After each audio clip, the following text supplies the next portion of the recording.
Hello friends, Radhe Radhe. कैसे हैं आप सब। सर्दियां आ चुकी हैं और सर्दियों में हमें ज़रूरत होती है गरम गरम चीज़ों की और हेल्दी चीज़ों की। तो फ्रेंड्स, सर्दियों में सबसे अच्छा होता है अलसी के लड्डू खाना। जी हाँ फ्रेंड्स, बहुत ही टेस्टी होता है और इसके बेनिफिट्स इतने सारे होते हैं कि आप गूगल पे जाके देख सकते हैं।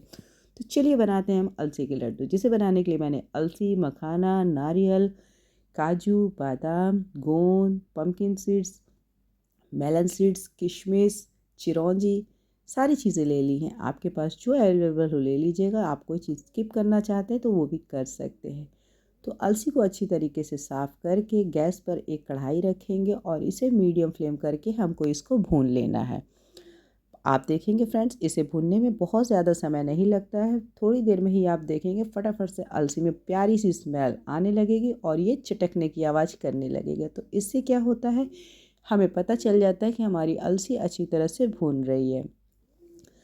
इसे हमें घी वगैरह डाल के बिल्कुल नहीं भूनना है, बिल्कुल हम इसे ड्राई रोस्ट इसी तरीके से करेंगे। तो आप देख सकते हैं फ्रेंड्स, 2 से 3 मिनट होते ही फटाफट से हमारी अलसी में चटकने की आवाज़ शुरू हो जाएगी, यानी कि हमारी अलसी फटाफट से भुन जाएगी। बस आपको ध्यान रखना है कि फ्लेम हमारी फुल बिल्कुल ना हो और आप इसे लगातार चलाते रहिए।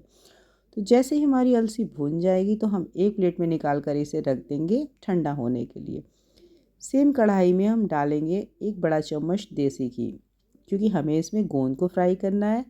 तो बहुत ज़्यादा घी भी हम नहीं लेंगे, हम कम से कम घी में बनाने की कोशिश करेंगे। वो इसलिए करते हैं कि किसी को डायबिटीज़ है, किसी को कोलेस्ट्रॉल है, तो बहुत घी का यूज़ हम नहीं करेंगे। इस तरीके से बनाएंगे कि हर कोई इसे खा सके आसानी से। तो घी हमारा अच्छे से गर्म हो जाएगा। फ्लेम को कम रखते हुए हम सारी गोंद को डालकर फटाफट से इसमें भून कर निकाल लेंगे। गोंद फ्राई करने में बिल्कुल भी समय नहीं लगता है, ये आप देखेंगे कि फटाफट से भून जाता है। तो जो घी बचा हुआ था उसी में हम अपने काजू को डाल देंगे और साथ ही इसमें हम बादाम को भी डाल देंगे। आप चाहें तो इसे पहले ही बारीक बारीक चॉप कर सकते हैं, लेकिन मैं क्या करूँगी, इसे दरदरा पीसना है तो मैंने इसे साबुत ही फ्राई कर लिया है। अगर आप लड्डू में थोड़ा और क्रंची सा टेस्ट पसंद करना चाहते हैं तो आप पहले ही ड्राई फ्रूट्स को बारीक काट कर तब फ्राई कर लीजिएगा।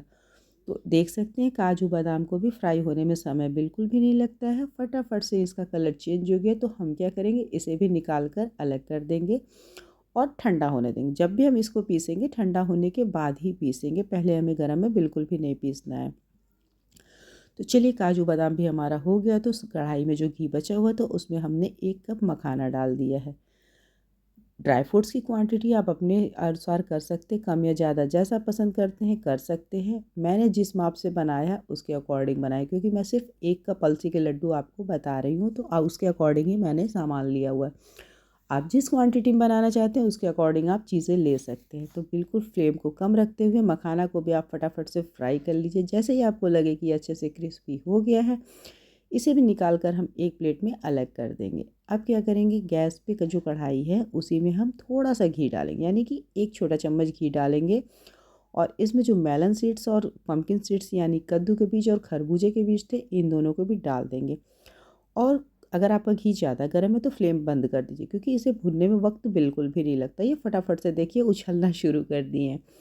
तो तुरंत ही हम इसमें चिरौंजी और किशमिश को भी डाल देंगे, क्योंकि इन दोनों तीनों चारों चीज़ों को भूनने में समय बिल्कुल भी नहीं लगता है। तुरंत ही आप देखेंगे फटाफट से क्रिस्पी हो जाएगी और किशमिश भी हमारी फटाफट से फूलनी शुरू हो जाएगी। तो चलिए फ्रेंड्स, ये सारी चीज़ें अच्छे से भून गई। तो हमने जो कद्दूकस किया हुआ नारियल रखा हुआ था, इसे भी हम इसमें डाल देंगे और गैस की फ्लेम बंद कर देंगे, क्योंकि इसे हमें बहुत ज़्यादा नहीं भूनना होता, बस इसकी नमी निकल जाए, बस उतना ही भूनना है। आप चाहें तो डेसिकेटेड कोकोनट भी ले सकते हैं, लेकिन मैं लच्छे वाले नारियल डालती हूँ, इससे खाने में लड्डू का स्वाद बहुत अच्छा आता है। तो चलिए फ्रेंड्स, ये भी सारी चीज़ें हमारी अच्छी तरह से भुन गई हैं। तो सारी चीज़ों को हम निकाल कर प्लेट में अलग कर देते हैं। तो अब हम गैस की कढ़ाई पे फिर से घी डालेंगे। घी आप अपनी ज़रूरत के अनुसार ले लीजिएगा, कम या ज़्यादा जैसा पसंद करते हैं, क्योंकि हमें इसमें आटा भूनना है। तो जिस कप से हमने अलसी लिया था, आप चाहें तो पूरा 1 कप आटा ले सकते हैं, मैंने थोड़ा सा कम ही लिया हुआ है। तो फ्लेम को मीडियम करते हुए आटे को भी हम अच्छे से सेक लेंगे। आप देख सकते हैं फ्रेंड्स, मैंने बहुत ज़्यादा घी का यूज़ नहीं किया कि आटा में घी बिल्कुल छोड़ना शुरू हो जाए। मैं कम से कम में बना रही हूँ, क्योंकि ऐसा जैसे कि पेशेंट वगैरह भी खा सके। तो आप देख सकते हैं फ्रेंड्स, आटे का कलर अच्छे से चेंज हो गया है, इसमें बहुत अच्छी सी स्मेल आनी शुरू हो गई है। गैस को बंद कर दिए। तब तक आ जाते हैं हम अपने इधर अलसी वगैरह की तरफ, जो हमारा अच्छी तरह से ठंडा हो चुका है। तो अब हम एक जार में डालकर फटाफट से इसे पीस लेंगे। बहुत बारीक भी नहीं पीसना, बहुत मोटा भी नहीं रखना है। आप देख सकते हैं इस स्टेज पे हमको इसको पीस लेना है। तो हम क्या करेंगे, जो गैस पर हमारा आटा था ना, अभी आटा गर्म है तो इसमें हम डाल देंगे सौंठ पाउडर। मैंने इसमें 1.5 बड़े चम्मच भर के डाला हुआ, क्योंकि सर्दियों में सौंठ ज़रूर खाना चाहिए, हमारे लिए बहुत फ़ायदेमंद होता है। तो मैं इसमें सारी ऐसी चीज़ें डाल रही हूँ जो हमें सर्दियों में ही यूज़ करनी चाहिए। तो सौंठ पाउडर डालने के बाद इसे अच्छी तरह से मिक्स कर लीजिए, और जो हमने अलसी को पीसा हुआ था इसे भी हम इसी आटे में मिक्स कर देंगे। वैसे तो हमारी अलसी अच्छे से भून चुकी है, लेकिन आटे में मिक्स करने से क्या एक साथ मिक्स हो जाएगी और इसकी गर्माहट से इसमें और अच्छा सा सोंधापन सा आ जाएगा। तो बस आटा, सौंठ और अलसी को अच्छी तरह से मिक्स कर लीजिए, और इसे भी हम गैस की फ्लेम बंद कर दीजिएगा, क्योंकि ये अच्छे से गर्म है तो इसी में अच्छे से मिक्स हो जाएगा। तो आप देख सकते हैं फ्रेंड्स, अभी से इसमें इतनी अच्छी सी खुशबू आ रही है कि बस पूछिए ही मत। तो चलिए, आटा और अलसी हमारा अच्छे से मिक्स हो गया है और बहुत अच्छा सा सेट हो गया। तो इधर ड्राई फ्रूट्स भी हमारे ठंडे हो गए हैं, और इसमें हम क्या करेंगे, पहले मखाने को डालकर पीस लेंगे। और इधर जो हमारा गोंद है, आप इसे कोई कटोरी, प्लेट, ग्लास कुछ भी लेकर इसे अच्छे से दबा के प्रेस कर लीजिए। अगर आप इसे मिक्सी वगैरह में चला देंगे तो ये पूरा पाउडर हो जाएगा। तो थोड़ा सा क्रंची सा टेस्ट जो होता है ना, लड्डू में बहुत अच्छा आता है। तो उसी थाली में हमने अलसी भी डाल दिया, उसी में हम ये जो हमने मखाने को पीस के रखा हुआ था इसे भी डाल देंगे, और इसी में हम जो काजू और बादाम हमने लिया हुआ था इसे भी पीस कर इसी में डाल देंगे। तो सारी चीज़ें हमने डाल दी हुई है, और अब क्या करेंगे, जो हम इसको पहले हम मिक्स कर लेते हैं अच्छे से। अच्छे से मिक्स होने के बाद फिर जो हमने ये जो नारियल, पम्पकिन सीड्स और सारी चीज़ें, ड्राई फ्रूट्स भून के रखी हुई थी, इसे भी इसमें डाल देंगे और सारी चीज़ों को अच्छे से मिक्स कर देंगे।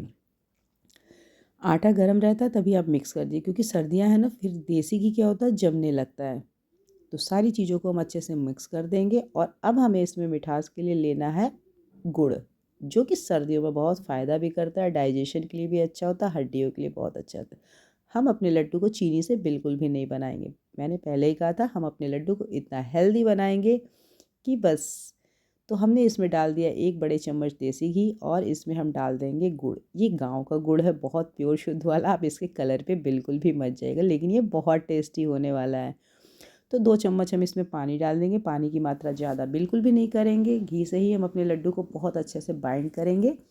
बस 2 चम्मच हमने डाल दिया है कि ज़्यादा सख्त ना होने पर। बहुत हमें गाढ़ा कुछ भी नहीं करना है। जैसे ही आपको लगे कि गुड़ अच्छे से मेल्ट हो गया है, फटाफट से हम गैस की फ्लेम बंद कर देंगे, और जो लड्डू का मिश्रण था इसमें एक छन्नी लेते हुए आप सारे मिश्रण को इसमें डाल दीजिए।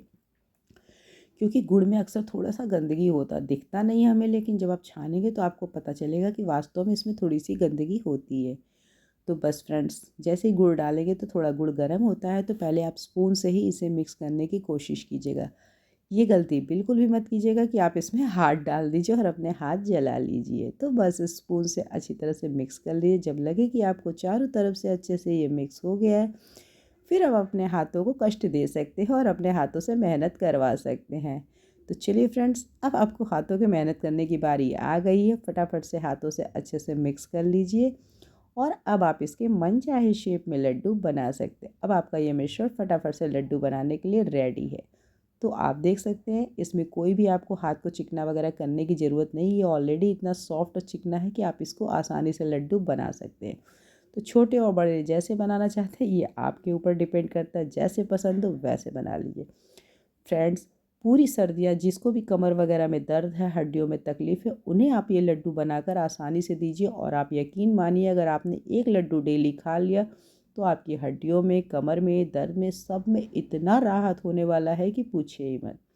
तो फ्रेंड्स, आपके अलसी के लड्डू बनकर तैयार है। इस बार बनाइएगा, सबको खिलाइएगा, और अगर सबको थोड़ा सा भी अच्छा लग जाता है, या फ़ायदा कर जाता है, या पसंद आ जाता है, तो प्लीज़ ज़्यादा से ज़्यादा शेयर कीजिएगा, लाइक कीजिएगा, कमेंट करना बिल्कुल भी मत भूलिएगा। सर्दियों सर्दियों बनाकर अपने परिवार वालों को खिलाइएगा। आप चाहें तो इसे एयर टाइट डब्बे में बंद कर लंबे समय तक रख सकते हैं। बच्चे बाहर रहते हैं तो उन्हें आप बनाकर दे सकते हैं, और देखिए कितना सॉफ्ट और बढ़िया लड्डू बनकर तैयार हुआ है। तो चलिए फ्रेंड्स, फटाफट से बनाइए अलसी के लड्डू, सबको खिलाइए, ताकत दीजिए, हड्डियाँ मजबूत कीजिए। और अगर आपको ये थोड़ा सा भी अच्छा लगता है तो प्लीज़ लाइक शेयर कमेंट करना बिल्कुल भी मत भूलिएगा। और मुझे कमेंट करके ज़रूर से बताइएगा सबको पसंद आया या नहीं आया। करते हैं फ्रेंड्स, आज के लिए राधे राधे।